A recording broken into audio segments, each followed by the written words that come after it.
y bienvenidos a Gente de Opiniones. Hoy iniciamos semana, pero también mes. Estamos a 2 de julio del 2018. Interesante empezar con un tema de importancia nacional, como es el tema del agua.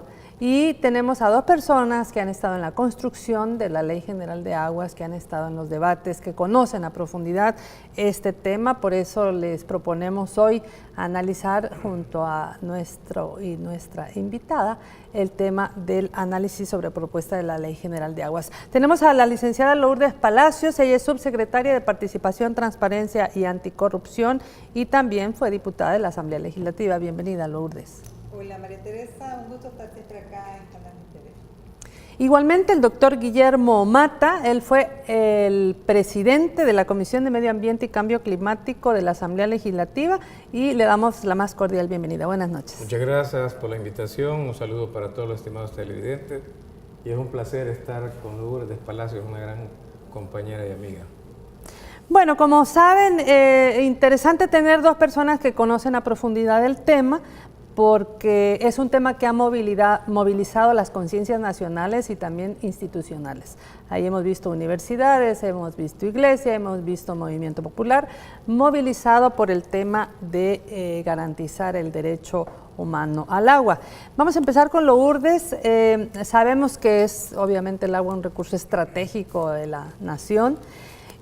¿Por qué es necesario contar con una ley general de aguas? ¿Por qué es importante esta garantía? Bueno, siempre lo resumo, María Teresa, en que el agua, que es esencial para la vida, es un bien finito. Es decir, el agua no se puede multiplicar más que lo que ya existe en el planeta. En tanto es un recurso, es un bien natural y, como hemos dicho, para la vida, que es inalienable, inembargable y prescriptible, quiere decir que es fundamental para la vida, no solamente de los seres humanos, sino de todas las especies del planeta. Entonces, el agua también no cae del cielo, porque el agua viene de la naturaleza y el agua tiene un ciclo que se llama ciclo hidrológico fundamental para el desarrollo de la vida de todo este mundo, ¿verdad? Nuestra querida tierra.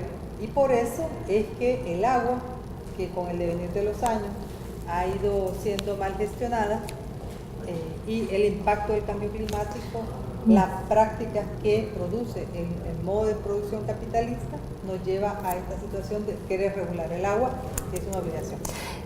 Las disculpas de caso, me informan que está un poco mal tu micrófono, ya vamos a llamar aquí a nuestros compañeros técnicos para que solventemos eso y mientras vamos a continuar con el doctor Mata. Quisiera, doctor, que usted nos pueda profundizar cómo se formuló esta propuesta de Ley General de Aguas en la Asamblea, cómo evolucionó esta discusión en el seno del Congreso y qué contiene. Doctor. Bueno, lo que pasa es que aquí tenemos que hacer un poquito énfasis en una explicación, que es que este tema lo vienen manejando las organizaciones sociales y el FMLN ha tenido como punto más destacado e importante el tema de la Ley General del Agua. Tal como explicaba Lourdes, es un recurso vital e importante, pero en este momento lo que tenemos es una anarquía en el uso del agua. Y aquí, en esta anarquía del uso del agua, obviamente los más grandes se comen a los más chiquitos. Y aquí hay una contradicción, porque incluso las personas que tienen mayores intereses económicos en este tema dicen que se necesita una Ley General del Agua, pero hasta ahí se quedan. Entonces, desde el principio de los años 2000, y fundamentalmente me recuerdo que en el año 2006, el Foro del Agua presentó el primer anteproyecto de Ley General de Agua, el FMLN le dio iniciativa. Posteriormente, otras organizaciones como la Mesa Frente a la Minería Metálica, la Mesa de Gestión de Riesgos y otras instituciones y organizaciones sociales comenzaron a avalar y a darle importancia a este tema. El FMLN siempre ha acompañado a todas las organizaciones, la Iglesia también ha estado presente en este tema, la Conferencia Episcopal, las diferentes universidades, y entonces el proyecto de ley contiene 140, 150 artículos, pero el punto medular es que lo que se pretende es tener una gestión sustentable del agua, que sea equitativa y que además considere al agua como un derecho humano fundamental. En eso estriba, digamos, la médula de estos 140, 150 artículos. Pero además, el Ministerio del Medio Ambiente, que es parte del ramo del Ejecutivo, presenta en el año 2012 una Ley General de Agua, que tiene bastantes características o es bastante similar a la que presentó el Foro del Agua. Esta ley que presentó el Ministerio del Medio Ambiente se llevó a consulta con diferentes actores, con diferentes entidades, y por lo tanto es una ley que tiene mucho peso porque hay mucha participación ciudadana.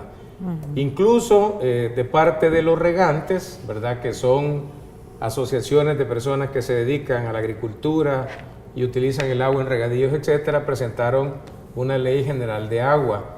Y el Foro del Agua posteriormente actualiza en el año 2013 su ley, y finalmente la Universidad Centroamericana José Simeón Cañas, acompañado de la Procuraduría para la Defensa de los Derechos Humanos y la Iglesia, al ver que había un nudo, sobre todo fundamentalmente en la rectoría de la ley y en la institucionalidad, hicieron un tremendo esfuerzo y presentaron la parte que se refiere específicamente a la institucionalidad.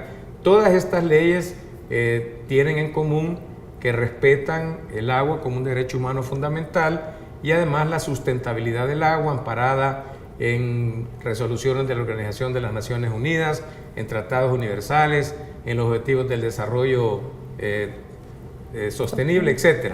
Pero en el día 17 de junio del año pasado se da un fenómeno interesante que no puedo dejar de mencionarlo, y es que aparece la derecha, digo, todos los partidos de derecha y la NEP, y presentan una ley que denominan Ley Integral del Agua. Esta ley ha sido estudiada ampliamente y profundamente por las diversas organizaciones sociales, por nosotros como FMLN, por la Iglesia Católica, por la UCA, etc. Y todos llegamos a la conclusión que era una ley que lo que pretende es privatizar ese recurso vital al que se refería Lourdes, que es el agua, y que además significa poner en manos de los menos o en manos de las minorías un recurso vital como es el agua, en detrimento de las grandes mayorías. Ya vamos a profundizar en esa otra propuesta. Sin embargo, yo quisiera volver a encauzar, Lourdes, con el inicio de tu participación en algo que decías que es importantísimo, que este es un recurso esencial para la vida, pero también es finito. El agua puede terminarse, y en ese sentido, ¿cuál es como el impacto que puede ocasionar el que este recurso humano fundamental no esté al alcance de la población? Hablemos un poco de los impactos y cómo, cuando el Foro del Agua presentó esa propuesta, tenía un planteamiento también esencial. Claro, porque el Foro del Agua en el año 2006 ya nos estaba previniendo en aquel entonces a la Asamblea Legislativa, a ese órgano de Estado, que si no se regulaba el agua, si no había una normativa, evidentemente la situación crítica en que se encuentra el agua en El Salvador iba a resultar en una mayor inequidad, ¿verdad? Es decir, el acceso, la calidad, la disponibilidad del agua. La resolución de Naciones Unidas ya nos decía desde ese entonces, desde el año 2010, que para que los países tengan niveles de desarrollo en la salud, en la vida, en la educación, en su desarrollo productivo, se debería de legislar sobre el agua, porque si no, va a suceder lo que aquí ya estamos viendo en El Salvador, que esa gran inequidad que hay por falta de una regulación, por falta de una normativa, en este caso de la Ley General del Agua, para poder ordenarnos en los usos y en las prioridades que hay respecto al agua. Como hemos dicho, el agua es finita, no hay más agua que la que actualmente tenemos. Es decir, no nos viene de otro planeta, no nos viene de la luna. El agua que está en el planeta Tierra es la misma, y lo único que hace es transformarse, ¿verdad? Como se nos enseña en la escuela, cuáles son los estados del agua, cómo viene, cómo cae, cómo se infiltra, etc.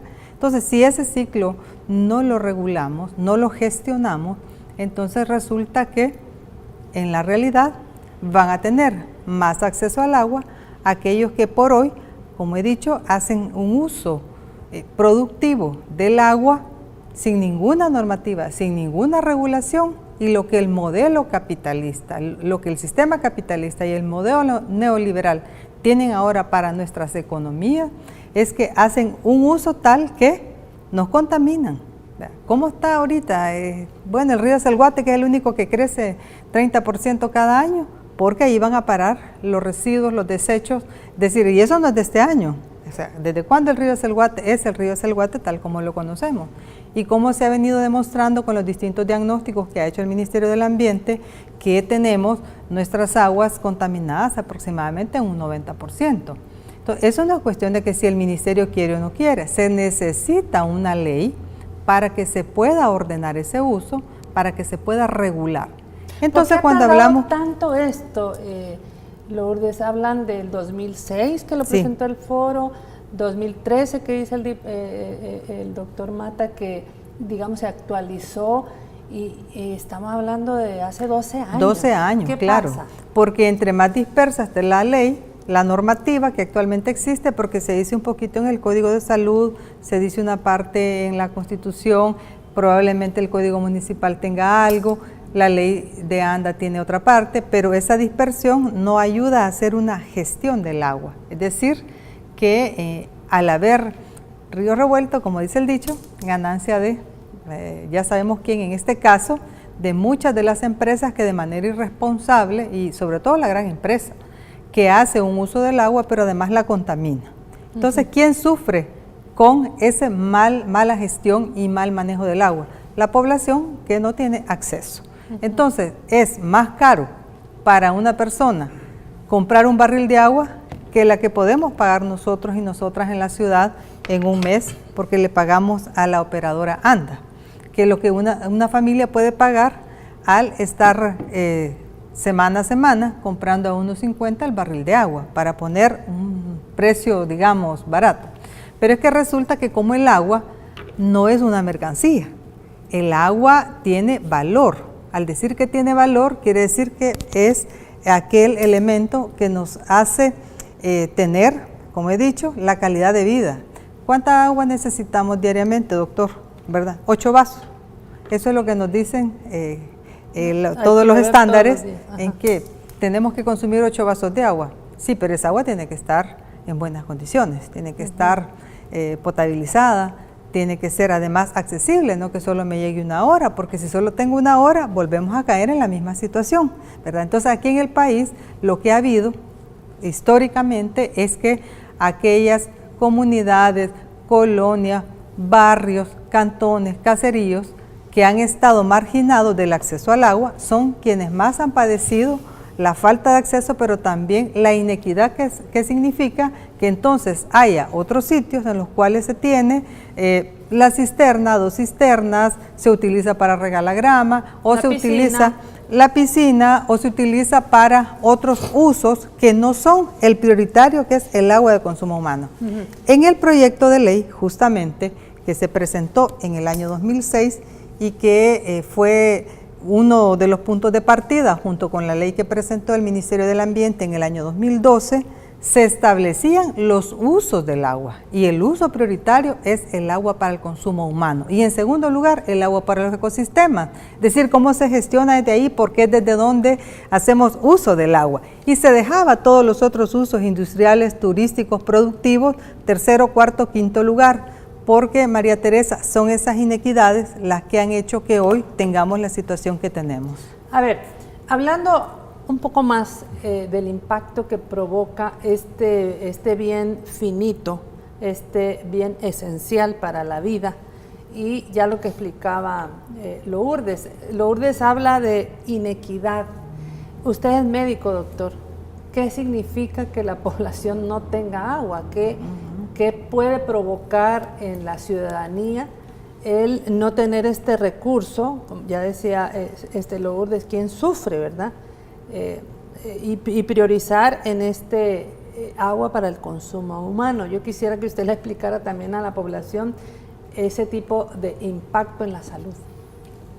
El impacto en la salud es bien obvio porque un recién nacido tiene aproximadamente un 80% de agua dentro de su composición corporal. A medida que los infantes van creciendo, va disminuyendo el porcentaje de agua como parte del peso corporal. Y un adulto pues tendrá un 67% de agua como parte de su peso corporal. Entonces significa que el agua es un elemento indispensable de carácter vital para poder tener vida. Pero además el agua obviamente está relacionado directamente, si nosotros tenemos, como decía Lourdes, en el caso de que no es cualquier clase de agua, sino que es una agua limpia, es un agua de calidad. Entonces, si nosotros no contamos con esas características del agua y de esa agua que es finita y limitada, pues las consecuencias son dramáticas, ¿verdad? ¿Por qué? Porque el agua es un vehículo, además de una gran cantidad de bacterias, de virus, de vectores. Por ejemplo, nosotros como país tropical hemos conocido los casos de dengue, de chikungunya, de Zika, debido a la proliferación que tiene el mosquito, sobre todo cuando esas aguas pues están contaminadas. De acuerdo a los datos, y el Ministerio del Medio Ambiente tiene una gran cantidad de estudios, el 90% del agua superficial de nuestro país está contaminada. Eso significa de que las enfermedades hídricas son bastante importantes en nuestro país, precisamente porque hay un sector de la población que no tiene acceso a esa agua limpia y agua potable. Por otra parte, el agua es vital para el uso doméstico, en el sentido de que con el agua la gente se limpia. Una persona que no tenga higiene también puede adquirir enfermedades, por ejemplo, de la piel. Y entonces significa de que el agua contaminada, fundamentalmente en los niños, causa tremendos problemas de lo que se llaman enfermedades hídricas, que se manifiestan en diarrea, ¿verdad? Vómitos, etcétera. Y el porcentaje, incluso a nivel mundial, de niños que mueren por diarrea todavía sigue siendo muy alto. Entonces, incluso mencionaba yo al principio, la Agenda 2030 y los Objetivos del Desarrollo Sostenible, en el número 7, hablan que una de las metas es tener agua limpia y saneamiento ambiental, ¿verdad? Precisamente para reducir el impacto que el agua de mala calidad, y la misma ministra del Medio Ambiente ha sido bien honesta cuando dice nosotros tenemos un porcentaje de agua excelente muy bajo, agua buena más o menos y agua mala bastante. Entonces, ¿eso a qué se debe? Bueno, se debe a que no tenemos una cultura del agua. Y aquí hay residuos domésticos en los ríos, pero también hay vertidos industriales. Y era por lo que decía Lourdes, que no hay una regulación de nada. Hay algo disperso, parece que en 21 instrumentos legales o leyes hay algo del agua. Entonces, pero son cosas fragmentadas, dispersas, y por lo tanto se tiene que regular para poder, en primer lugar, garantizar el derecho humano al agua. Y volviendo al tema quizás que tú querías enfatizar, lo importante de todas estas leyes que estamos hablando es el reconocimiento del derecho humano al agua. Eso es fundamental, y eso hace la diferencia con otras leyes que quieren hacer del agua una mercancía. Ayer estaba escuchando precisamente un concepto muy importante, que el siglo XX fue el siglo del petróleo, pero el siglo XXI va a ser el siglo de la lucha por el agua. Entonces, el agua, hace pocos días, por ejemplo, hubo un decreto, el 5 de junio, con el actual presidente de México, en el cual, a través de 10 dictámenes o a través de 10 sentencias que vienen del Ejecutivo, hace una reserva de 300 cuencas de agua con el objeto de que posteriormente las pueden concesionar. Entonces, estamos viendo que el agua está siendo un objeto muy deseado por la parte mercantil. Pero también quisiera rápidamente mencionar que un concepto importante de estos anteproyectos de ley que hemos mencionado es que el agua se considera como un bien público, a diferencia, como lo comentaremos después, de lo que contiene otro anteproyecto de ley. Por otro lado, es importante la institucionalidad. Acá el rector de la ley es el Ministerio del Medio Ambiente. ¿Por qué? Porque incluso la misma Sala de lo Constitucional, en una sentencia en la cual hay un litigio entre una DESCO de Rosario de Mora y el Consejo Municipal de Huizúcar, declara que le querían cobrar unas tasas por haber llevado del manantial el agua a Rosario de Mora, declara de que el agua es una cosa pública y por lo tanto no puede estar en manos privadas, lo dice la Sala de lo Constitucional. La sentencia es 513-2012. Entonces, eso hace una gran diferencia. Otra cosa es que en estas leyes el Estado es el que tutela el derecho al agua, porque no lo puede tutelar una entidad privada, sino que tiene que ser el Estado. Y luego contiene una cantidad de principios que ya se mencionaron, pero yo quisiera quedarme en uno que es el principio de la equidad. Es decir, a cada quien se le va a dar lo que le corresponde para que no solamente tome agua, sino que haga todas sus cosas domésticas y que no vaya en detrimento de lo que está pasando ahora. Ahora el 57% del agua es de uso agroindustrial y el 27% es para uso doméstico. Eso no puede ser y eso es lo que pretende revertir la ley.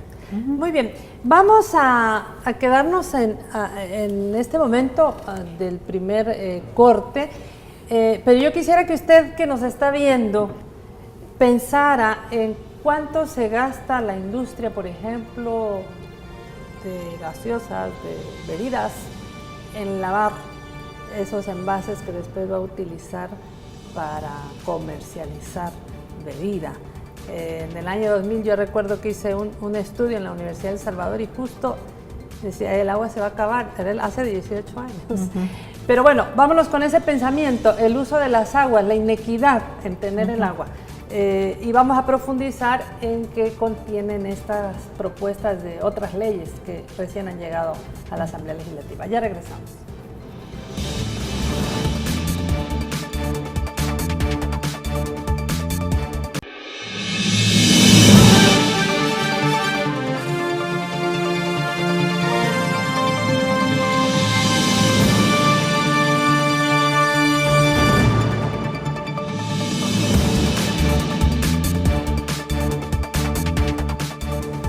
Bueno, estamos hablando del tema del agua, de la Ley General de Aguas, presentada en 2006, digamos reformada, analizada, adaptada en 2013, pero el 5 de junio del año pasado, sí, ¿verdad?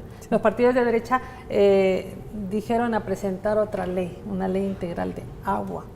Y ya había 92 artículos que se habían estudiado y simplemente se desconocen. Yo quisiera, Lourdes, que profundizáramos en este tema.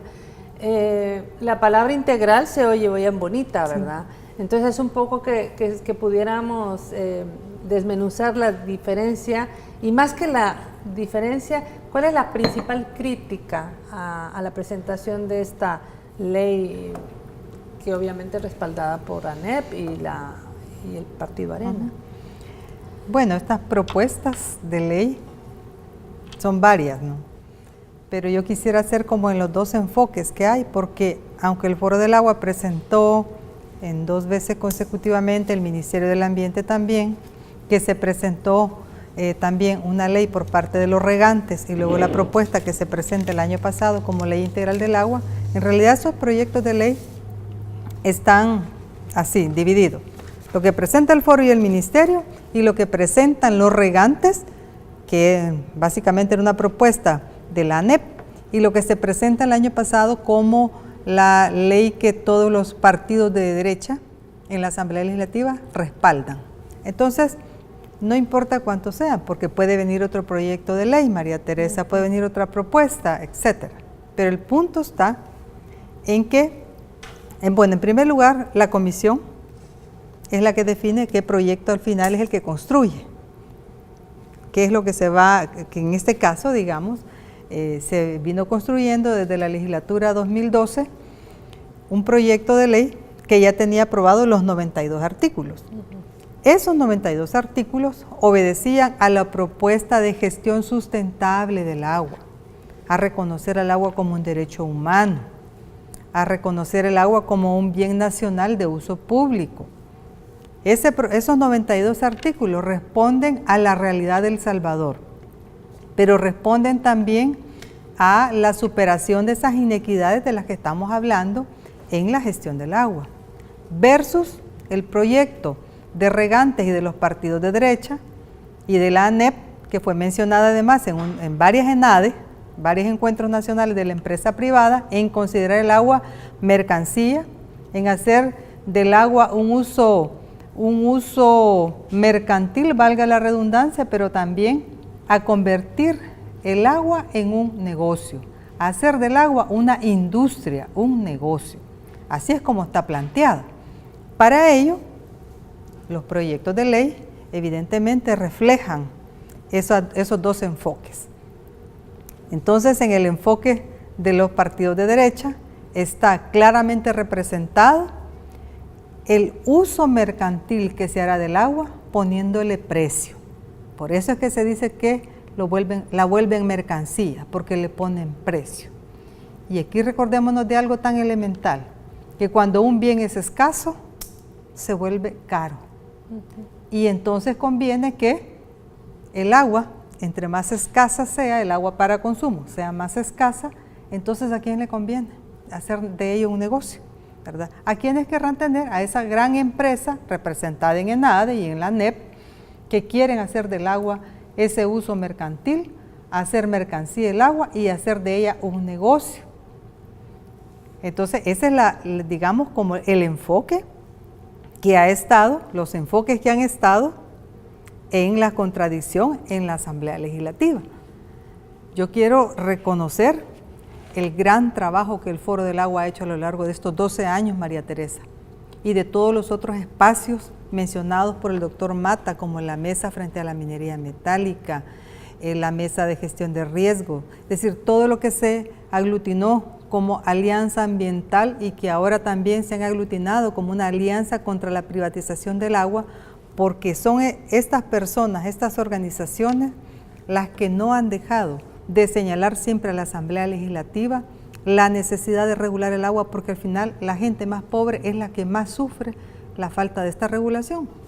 Y entonces, en el mismo proceso, debo de decir que son quienes más han llevado a cabo consultas, foros, debates, talleres para la necesidad de tener una ley que sustentablemente, es decir, no solamente pensando en el ahora, sino pensando también en el futuro, El Salvador pueda tener una ley que responda a esos intereses de la sociedad en su conjunto y no solamente responder a un pequeño grupo de cúpula empresarial que hoy quiere hacer del agua un negocio. Esos es como los dos enfoques que han estado en discusión en la Asamblea Legislativa y por lo cual la derecha se une en la Asamblea, todos los partidos de derecha se unen y ahora que tienen esa mayoría en la Asamblea, con una matonería política, llegaron a la reunión de la Comisión de Medio Ambiente y Cambio Climático queriendo imponer que la ley que habían presentado el año pasado, la que responde al interés mercantil, fuese la que se aprobara. Y aquí un medio minuto, María Teresa, para reconocer que ha sido el pronunciamiento, la denuncia, la lucha de organizaciones sociales y ahora también de la academia, quienes han detenido que ese proyecto de ley no se aprobara tal cual ellos lo llevaban el día 5 de junio de este año, ¿verdad? Ha sido ese señalamiento, llegar a la Asamblea, llevar las piezas de correspondencia a las que han detenido esa situación y que ahora se ha abierto a hacer consultas a nivel territorial para que se pueda opinar sobre la discusión del agua. Y aquí, ojo, no es opinar sobre el proyecto de ley de gestión integral del agua, que es el proyecto de la derecha, sino que es opinar sobre la gestión del agua en su conjunto. Y aquí yo quiero hacer un llamado también a todas las personas que van a participar en esos foros, a que no es solamente sobre ese proyecto, sino en realidad es a toda la discusión que el agua debe tener en la Asamblea Legislativa para tener una ley que convenga a toda la sociedad y no solamente a la cúpula empresarial. Así es, por eso es que hay que estar bastante pendientes. Escuchábamos al cardenal Gregorio Rosa Chávez, quien reiteraba que la Iglesia Católica mantiene su postura de no ceder ante intentos de privatización del agua. Indicó que la Iglesia va a continuar solicitando a las y los legisladores retomar el estudio del proyecto de la Ley General de Aguas y abandonar la Ley Integral de Agua. Quisiéramos a continuación presentarle parte de estas declaraciones. Encíclicas sobre el medio ambiente, esperamos que también llegue a buen puerto, porque es cuestión de vida o muerte, no es cuestión de demagogia ni ni de cálculos políticos, no, es cuestión de vida o muerte, y eso está, por eso estamos en primera línea nosotros y estaremos a caminar si es necesario, porque no se puede estar indiferente ante las vidas de todos los campesinos, de la gente pobre de El Salvador. Bueno, se habla de vida o muerte, doctor Mata. Yo quisiera nuevamente reiterar, ya decía Lourdes, señalaba el tema de mercantilizar este bien finito y además un derecho humano. Entonces yo quisiera que, hay 5 artículos que precisamente esta ley integral del agua contienen justo el tema de cómo va a funcionar esta regulación de dicho bien. Yo quisiera que usted nos dijera cómo ve igual el apoyo que está dando en este caso el Cardenal y otros sectores a la no privatización del agua.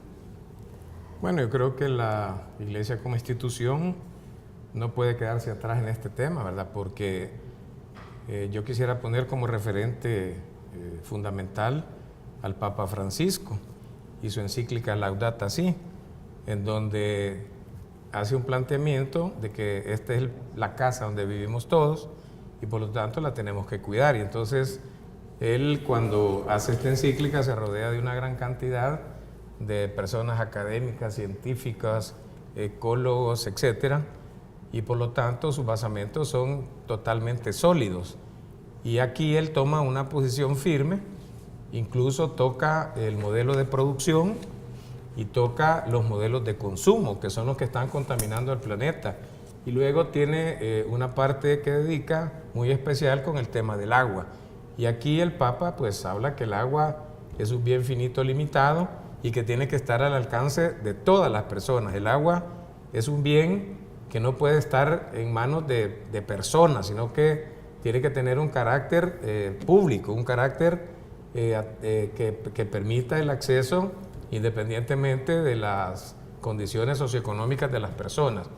El cardenal Rosa Chávez, pues obviamente toma la filosofía del Papa y por eso habla puntualmente y muy firmemente que esto es una cuestión de vida o muerte, y efectivamente así lo es. Entonces, cuando uno aspira a tener una ley, tiene que recordar que los diputados estamos para hacer leyes que beneficien al pueblo y no leyes que beneficien a un sector minoritario de la población, como es el caso de los partidos de derecha. Me parece que la posición que ha tomado la Iglesia es coherente con la misma que tuvieron cuando se hizo la ley. Nosotros como partido político lo teníamos en la agenda, pero igualmente estaba bloqueada por la derecha. Hay personas, y he escuchado en las redes sociales o mejor dicho, leído en las redes sociales que dicen, pero si el Frente tuvo los votos, ¿y por qué no la aprobó? Entonces yo les quiero explicar que nosotros nunca hemos tenido los votos. Hemos tenido 31 y hasta 35 diputados, pero se necesitan 43 diputados. Y cuando de leyes se trata que tienen conflicto de intereses económicos, la derecha se une y por lo tanto ahí no hay ningún aliado para el FMLN y nunca hemos tenido los votos. Por eso no las hemos podido aprobar. Entonces, estas leyes siempre están ahí boicoteadas, igual que la ley, las observaciones que hizo el presidente Funes a la ley de los agrotóxicos, ¿verdad? Que nosotros lo teníamos en agenda, por supuesto. Teníamos una ley de cambio climático, teníamos la ley general del agua. Hay que acordarse también, por ejemplo, que la ley de regulación del tabaco ahí estuvo también.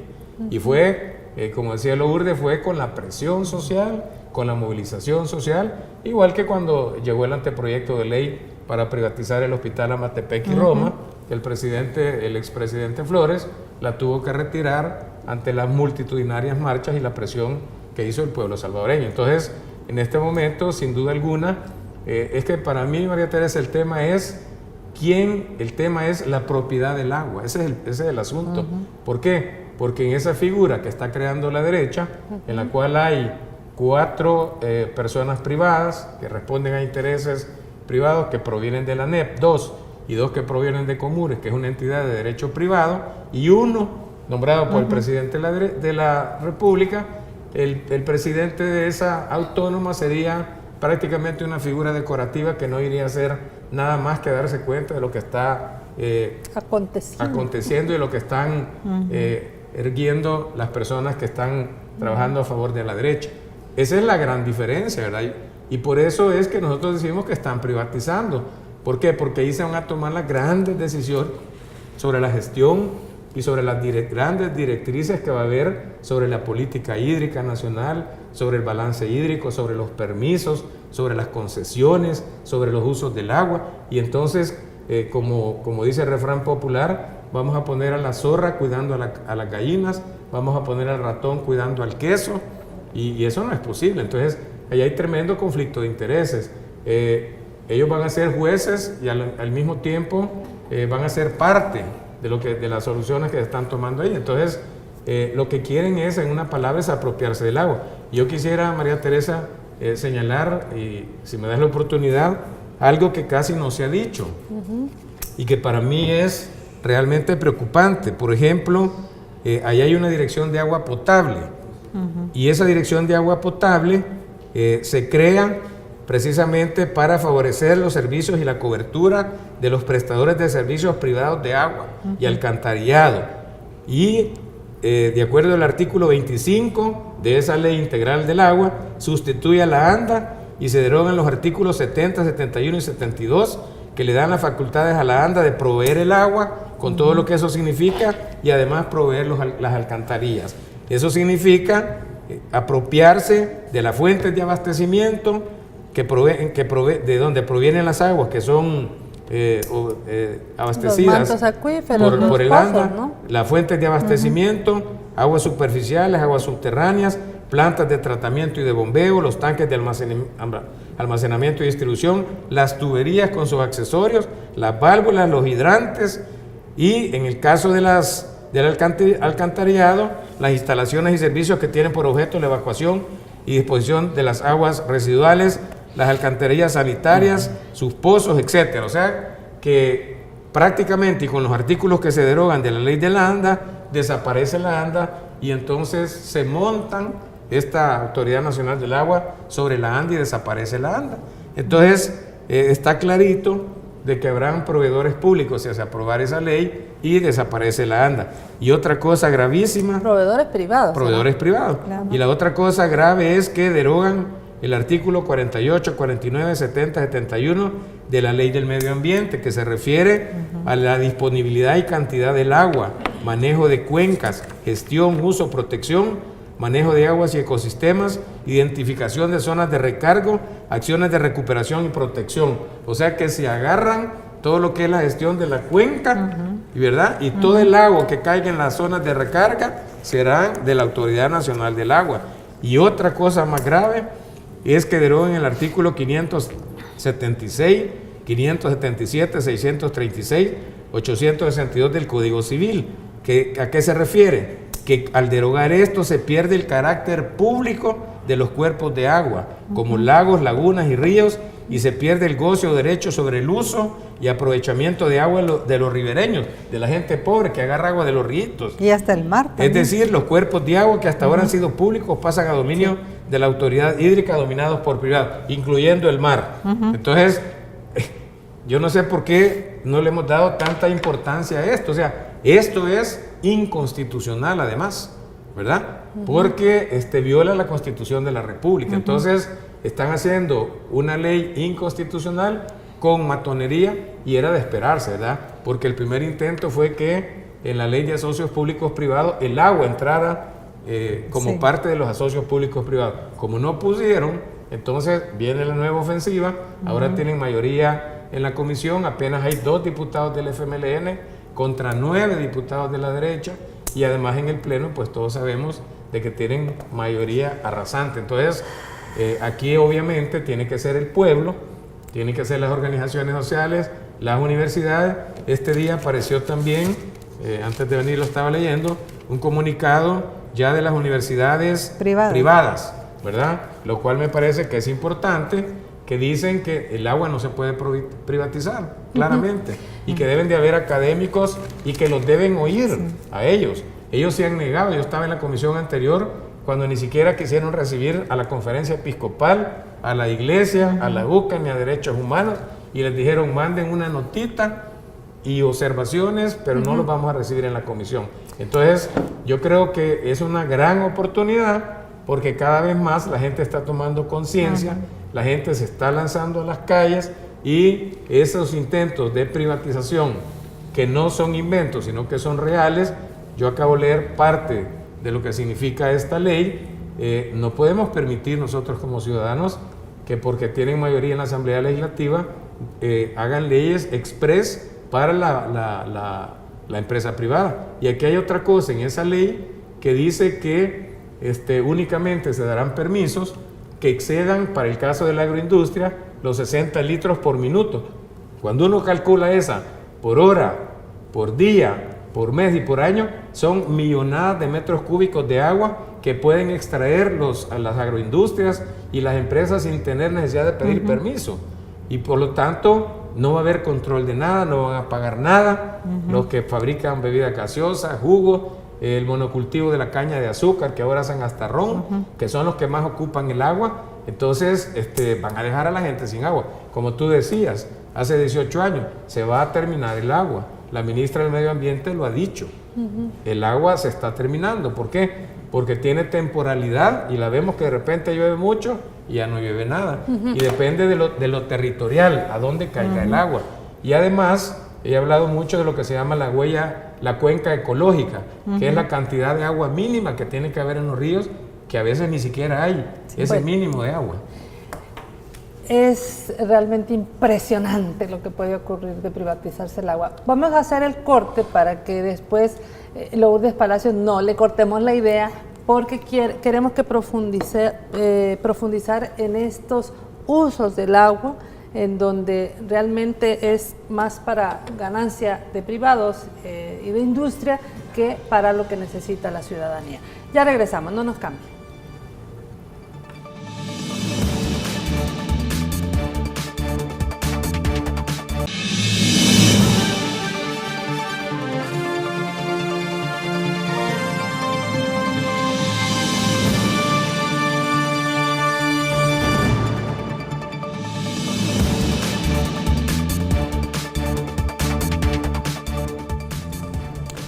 Lourdes, yo quisiera que a la audiencia de Gente Ve le reiteraras, le explicaras, le dijeras por qué es necesario que también se eleve a un derecho constitucional el derecho humano al agua.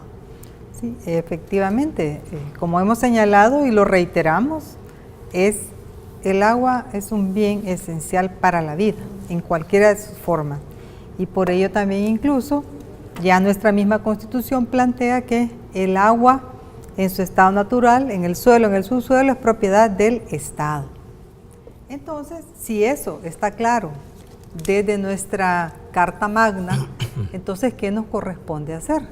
Legislar, normar o regular para que el agua que tenemos en el país sea utilizada de la manera más justa. Esta es parte de la justicia social.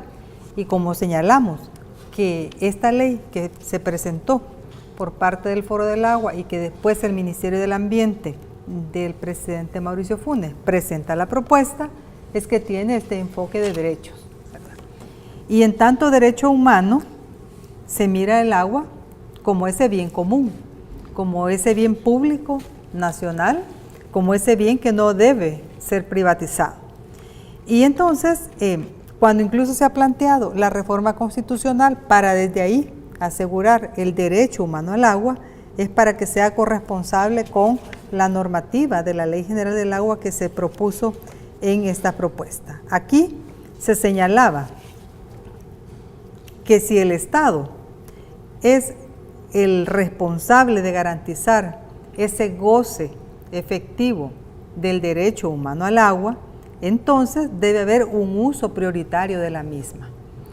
Y se establecía en la propuesta del Foro del Agua y del Ministerio que, número 1, el agua para las necesidades primarias y el abastecimiento de población, es decir, el agua para el consumo humano, uso número 1.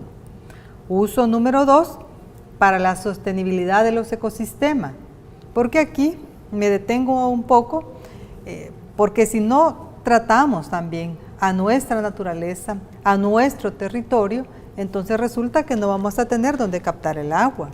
Por eso es que la ley tiene un enfoque de cuencas. ¿Qué quiere decir eso? Trabajemos el territorio, trabajemos desde el territorio. La cuenca del río Lempa es aproximadamente el 70% del territorio del país y compartimos esa cuenca con Guatemala y con Honduras, digamos, para poner ese ejemplo. Y entonces, si esa cuenca debe ser gestionada de manera conjunta por los tres países, ¿quién es el responsable de tener la relación con esos países? Evidentemente el Estado, los gobiernos. ¿Cómo vamos a poner a un privado a estar viendo la situación de una cuenca que se refiere al río Lempa? También compartimos cuencas por el lado de la otra frontera, del Amatillo con Honduras, o en la parte más sur también del departamento de Aguachapán. Es decir, esa cuenca que para nosotras y nosotros es un territorio, incluso yo recuerdo, la habíamos puesto en esas primeras discusiones en un régimen especial, la cuenca del río Lempa, es por la importancia que tiene en la generación de la energía eléctrica, en la producción misma agropecuaria, ¿verdad? Pero sobre todo porque de ahí viene el agua que estamos consumiendo en San Salvador, proviene del agua del río Lempa. La planta Las Pavas, que se deberá mejorar por supuesto y que ya se hizo la aprobación de la inversión, pero si el agua no viene desde la cuenca alta, ¿cómo va a haber agua aquí en la zona de la planta de Las Pavas, aquí en el departamento de La Libertad? Es difícil. Por eso es que en ese uso de la sostenibilidad de ecosistemas estamos hablando de la cuenca. De igual manera se tratan las otras cuencas del país. Y allí voy a poner otro punto, que es el tema de la participación. La ley ya contenía y tiene la propuesta de ley que está respaldada por el Foro del Agua y por el Ministerio del Ambiente, contiene esencialmente la participación desde el más alto nivel del ente rector hasta el territorio. Eso no existe en la propuesta de la derecha. Mas, sin embargo, en la propuesta de la derecha tienen un monopolio de la participación la ANEP y por eso está en el ente rector. Está monopolizando la participación de esa manera. ¿Quién ha dicho que solo la ANEP tiene aquí representatividad de la sociedad? Ellos mismos, ellos se lo creen. Pero ahora que hemos visto que la población salvadoreña ya despertó, bueno, yo también estuve viendo noticias que el día de ayer hubo expresiones ciudadanas en el departamento de Cuscatlán, ha habido en Aguachapán, ha habido en Cabañas, en San Miguel, en todos los departamentos. La ciudadanía está respondiendo a ese clamor y está haciendo esa petición a la Asamblea Legislativa para que no se apruebe ese proyecto privatizador de la derecha. Y por eso la sostenibilidad de ecosistemas es tan importante, porque habla del territorio. En tercer lugar se pone la agricultura, la producción agropecuaria, en cuarto lugar la generación de energía eléctrica y en quinto lugar uso industrial, comercial, turístico y de otro tipo. Es decir, con esa priorización de los usos del agua, estamos respondiendo también para los objetivos de desarrollo sostenible, porque son las poblaciones humanas las que deben de tener garantizado el consumo, ¿verdad? Lo que hemos dicho, como la calidad del agua, la disponibilidad del agua, todo eso comprende el que se ponga en primer lugar el agua para necesidades primarias y abastecimiento de poblaciones. Además, recordemos que, por ejemplo, en países como Sudáfrica, ya la gente tiene horario para usar el agua, porque ya no hay. Y le ponen llave al chorro. Hay llave. Sí. Bueno, una reflexión final, doctor, porque ya estamos a punto de finalizar y quisiera hacer otra pregunta todavía a Lourdes que no tiene que ver con el tema, por favor. Bueno, yo creo que para finalizar, quisiera yo enfatizar que el agua es un derecho humano fundamental, que El Salvador es un país signatario de muchos tratados internacionales. Es decir, supuestamente ni siquiera deberíamos de estar forzando o pidiéndole a los diputados que reformen el artículo 69 para que se reconozca constitucionalmente el derecho al agua, porque eso ya es una resolución de la ONU del 2010. También hay otros tratados internacionales que hablan de lo mismo y además está considerado pues en la mayoría de las legislaciones de manera explícita o implícita.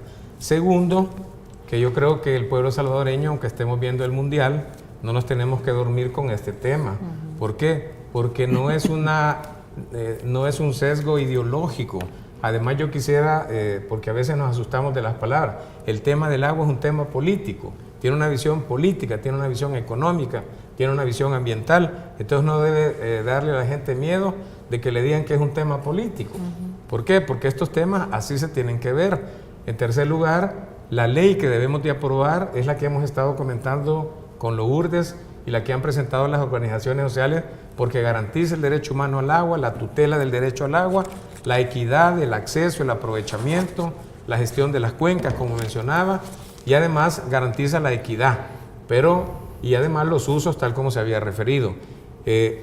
Si se aprobara en la otra ley, simplemente lo que le están entregando a la empresa privada es el derecho de propiedad al agua, y por lo tanto la gente no tendría ningún tipo de acceso, y este sería de acuerdo a la capacidad económica de las personas. Y además yo creo que a veces el salvadoreño o la salvadoreña nos dormimos. Si es que hay que recordar quién es Arénava, se han privatizado todo, entonces ¿por qué nos va a extrañar que ahorita tengan dentro de la estrategia y dentro de la agenda como tema fundamental la privatización del agua? Entonces ya un llamado para que todos nos activemos y que salgamos a acompañar las protestas, las marchas, los foros o las personas de más nivel pues que participen en otras aportaciones de carácter científico. Así es que yo estoy consciente de que las leyes que se han presentado, los anteproyectos, reúnen la garantía para que todos tengamos agua y la podamos cuidar con calidad, y además yo creo que es un derecho defender algo que es de todos los seres humanos, como es el agua, y no permitir que privaticen. Tenemos como antecedente la no privatización de la salud, y por lo tanto creo que hay bastante energía y antecedentes de lucha, de que cuando el pueblo, con el apoyo de las diferentes instituciones, lucha por un objetivo y una meta, lo consigue, aunque tengan mayoría en la Asamblea Legislativa. Además ya hay nuevas generaciones también más informadas. Lourdes, desde las 6 de la tarde sabemos que se realizó una concentración en apoyo a Wanda Piñato en las afueras del Centro Judicial Isidro Menéndez, una actividad que nos informan fueron muchas personas que se han concentrado en solidaridad con Wanda. ¿Cómo ves esta muestra de solidaridad?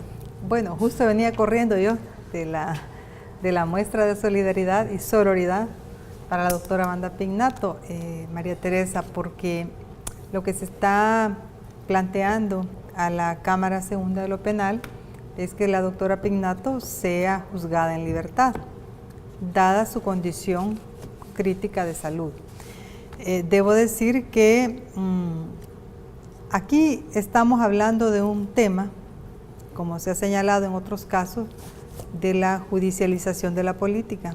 Es decir, esta es la combinación que hay entre la gran burbuja publicitaria comunicacional que se hace desde el monopolio mismo para dañar la imagen de una persona, y eso lo combinan con decisiones como en este caso del sistema de justicia en El Salvador o de la Fiscalía General de la República, el Ministerio Público, que sin tener pruebas fehacientes, sin tener forma de cómo señalar, en el caso de la doctora Wanda Piñato, manda a un arresto, y ella estaba hospitalizada. Sin embargo, yo, sin justificar a la Fiscalía, pero quiero decir que el juez de paz, juez quinto de paz, que además se extralimitó en sus funciones por mandarla a arrestar sin que eso hubiera sido peticionado por la Fiscalía General de la República, es una falta a la ética de este profesional. Pero también a dañar la imagen de una mujer que ha sido símbolo en El Salvador en la lucha por los derechos de las mujeres, por tener en El Salvador un proyecto reconocido internacionalmente como es Ciudad Mujer, más de 5 millones de atenciones en este proyecto de Ciudad Mujer, y que otros países también ya han tomado y la idea y la están ejecutando. Es decir, todo esto que la doctora Wanda ha hecho para las mujeres en El Salvador es definitivamente inigualable. Y por ello nosotros estamos diciendo que a ella se le juzga en libertad por su condición de salud. Ella ha dado muestras de colaboración desde el año recién pasado con el sistema de justicia. Entonces, creemos que es una petición que ojalá lo considerara la Cámara. Muy bien, agradecemos mucho la presencia de ustedes por aclarar a la población, darle mayor información de calidad para que tome también una posición, y nos mandan de la Universidad El Salvador una marcha contra la privatización del agua que se estará realizando este 5 de julio. Aquí en Gente Ve, por supuesto, le vamos a informar un poco más. Gracias por su sintonía y ya viene Danielito con las noticias.